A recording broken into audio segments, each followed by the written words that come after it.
Well, it's that time of the bi-monthly cycle again, where we finally have a new legendary hero, and at that, how are we supposed to get any sort of prediction as to who this might be? Hey folks, and welcome back to the channel. Hope you're having a fantastic day so far.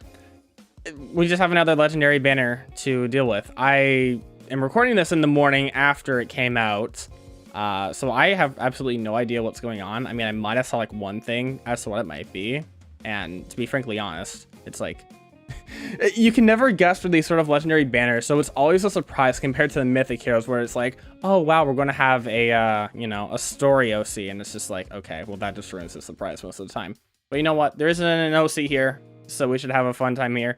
So if you want to see more stuff like this in the future, or if you like what you see just in general, make sure to leave a like and comment and subscribe if you want to see more. So yeah, let's get started.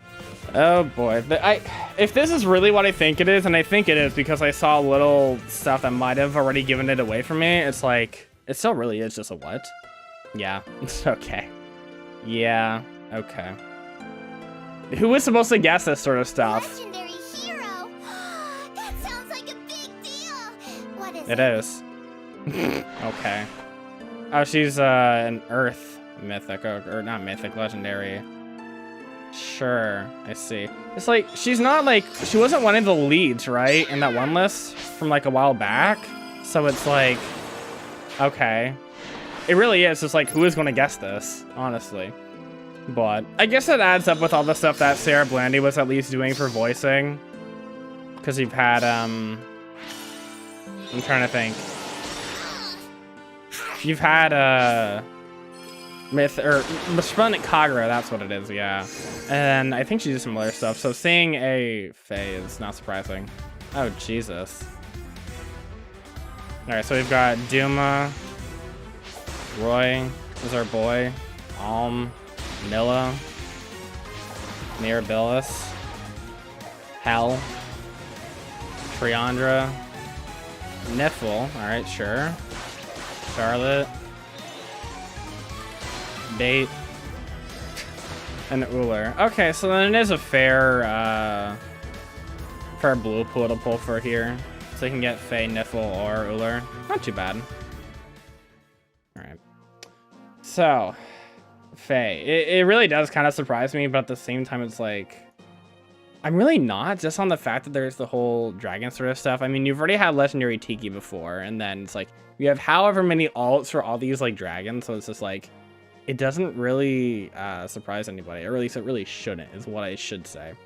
I actually kind of like the design here. It's just like she has a little bit more on here. It actually is like legendary Tiki-esque with like all the robes and that sort of stuff. At least this is a lot more, you know, formal and that sort of stuff, whereas Tiki's was more, well, everybody got the jokes. So, what do you mean? There's a lot of butterfly imagery here, which I think actually kind of adds up with Faye, I think, but yeah, hell well. Either way, I already mentioned that she is a Earth Mythic, or Earth Legendary, so you have that. Legendary Julia is probably gonna have fun. Maybe, maybe not, we'll see. And I mean, it's a blue dragon infantry, so there you go.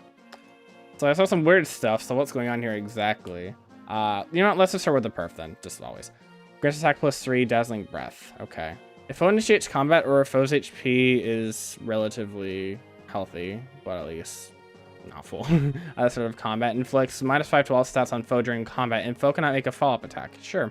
Also, if unit is within 2 spaces of an ally, inflicts guard on foe. Okay.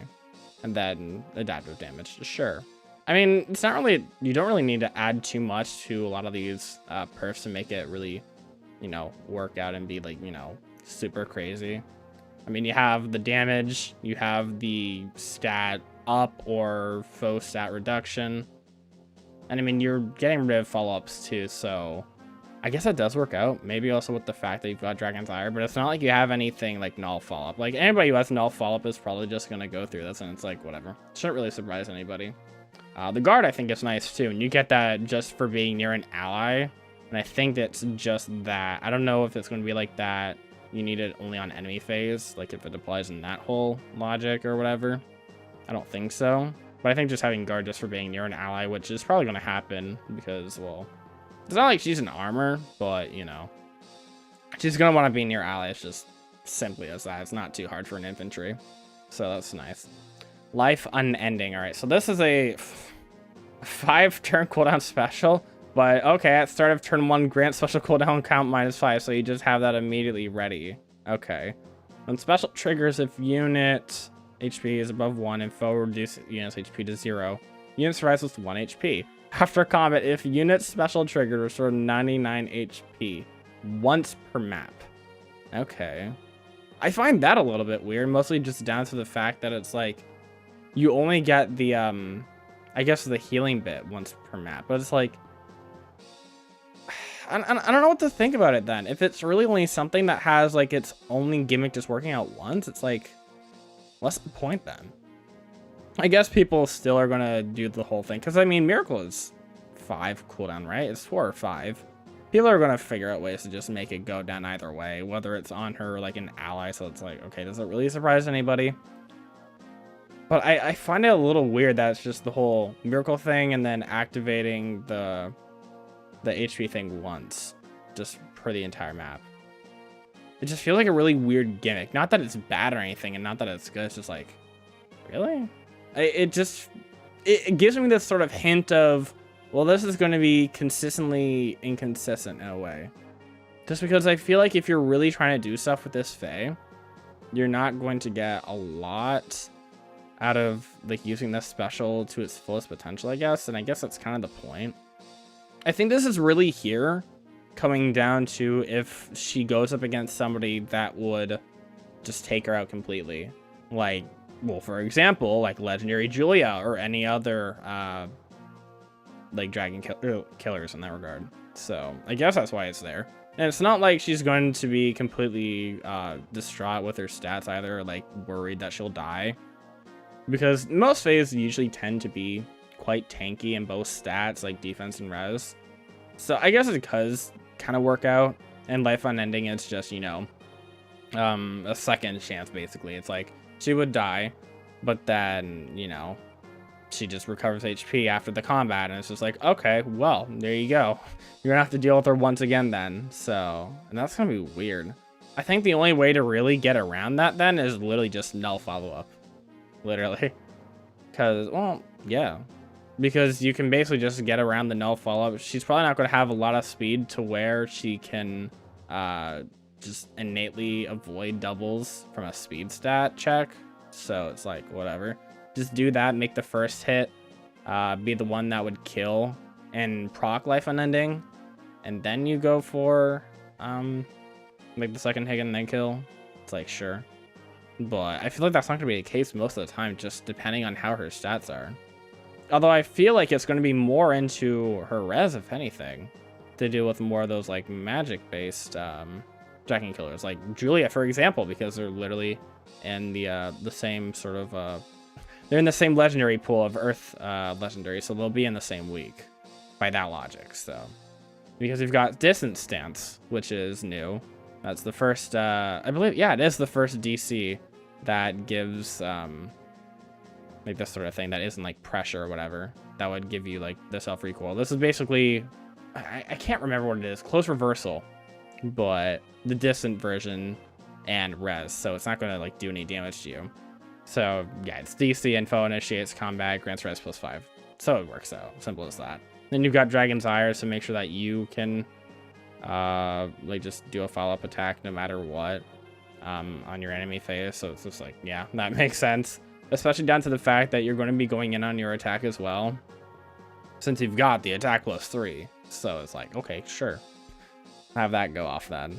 And then lastly, you've got Defense + Menace, just to make sure that whoever Faye is going up against deals the most damage to no matter what, because it's covering her adaptive damage and just, you know, making it so that she can shred more down. So it's like, sure. I think just overall, just, you know what you're expecting here. It's just the whole miracle gimmick here. I think that's the main thing here. And it's not like it's a terrible one. I just wonder how much of a nuisance it'll be compared to like other legendary mythic units. Since it's kind of hard to passing gimmick status when you've got legendary Sigurd out. But I guess she kind of deals with him in a way, actually, just based on the fact that she's going to be high damage, tanky, slow, but it won't matter. Blue Dragon.